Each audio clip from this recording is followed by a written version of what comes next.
what's up guys, it's Blake with Whitewater Reptiles, and today we're going to talk about 5 cheap reptiles that you definitely do not want. So all of these animals can make good pets to the right person, but are sold extremely cheap in pet stores and are definitely high maintenance animals and are going to cost you an awful lot more money in the long run than they advertise. They also definitely are not for beginners by any means. So starting off with number 1 is going to be Savannah Monitors. Now you'll see these guys for about 25 bucks all day. 99% of the Savannah Monitors you're going to see in pet stores are wild caught. Scrolling around Reddit, I found an estimate of about $100 a month to take care of an adult Savannah Monitor.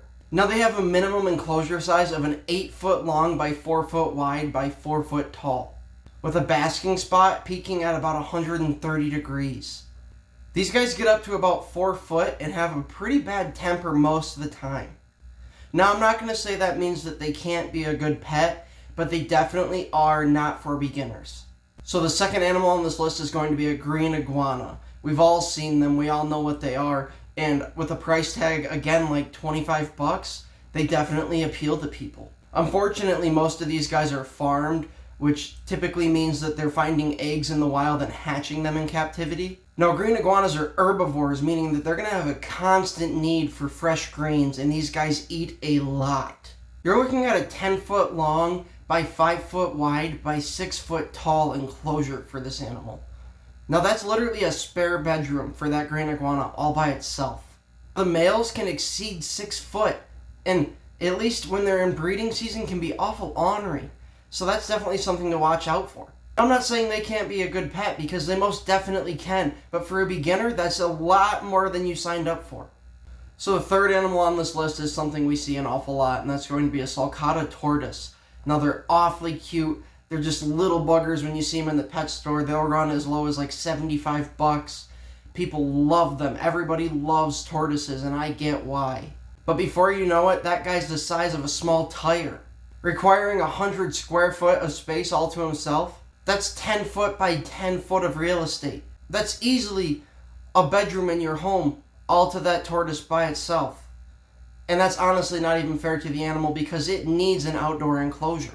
So it's basically impossible to care for one of these animals indoors. Now these guys can weigh up to 200 pounds, and they live up to 100 years. Now that's quite the investment for someone that's going into a pet store looking for their new friend, not really sure what it is they're signing up for. So the fourth thing on this list, and it happens to be one of my favorite reptiles of all time, is the Chinese water dragon. Now you'll see these guys for 25 bucks all day long. And they aren't exactly the biggest reptile in the world, but one of the big problems with them is they're almost exclusively wild-caught animals, and they're almost always filled with parasites and already carry ailments such as metabolic bone disease. They're going to need like a 6 foot long by 3 foot wide by 6 foot tall enclosure. All that aside, the big kicker with Chinese water dragons is they're going to need a water source that they can fully submerge themselves in. So like a small aquarium inside of their enclosure. And the big kicker with that is they're going to make a huge mess out of that water source. So it's going to constantly need cleaned. So Chinese water dragons are a pretty high maintenance animal. Now they are pretty friendly. They're an awful lot of fun. I have had one in the past and I really enjoyed him. So the fifth and final thing on this list is going to be veiled chameleons.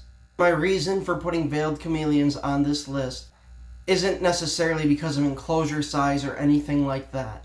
It is more specifically because people get chameleons thinking that they're cool. You know, they do the whole tongue thing. They change colors. A whole lot of gimmicks with chameleons that people just really like. However, the problem with chameleons is they stress extremely easily. Chameleons are not exactly an animal that you should be handling very often. Honestly, probably not much at all. They're probably better off as just display animals. Unfortunately, like many reptiles, stress can kill them. Aside from that, they are extremely susceptible to diseases. And unlike a bearded dragon like Angus here, they're very unforgiving to husbandry mistakes. So very sensitive to proper humidity, temperatures, etc. They're just not a perfect fit for an awful lot of people. Which is a shame, because I've seen them as cheap as $15. So a lot of people get them because they're affordable and they're readily available. Now again, there's not a single reptile on this list that couldn't be a fantastic pet for the right person. These animals are just something you see very often for very cheap at pet stores, and that leads to people getting them because they think that it'll be a good pet and they end up turning into a huge headache for them and unfortunately put those animals in extremely bad environments. Make sure, as always, do your research before you bring home any new friend. And if you like this video, leave a like, drop a comment down below what you'd like to see next. Subscribe if you haven't already, and I'll see you in the next one.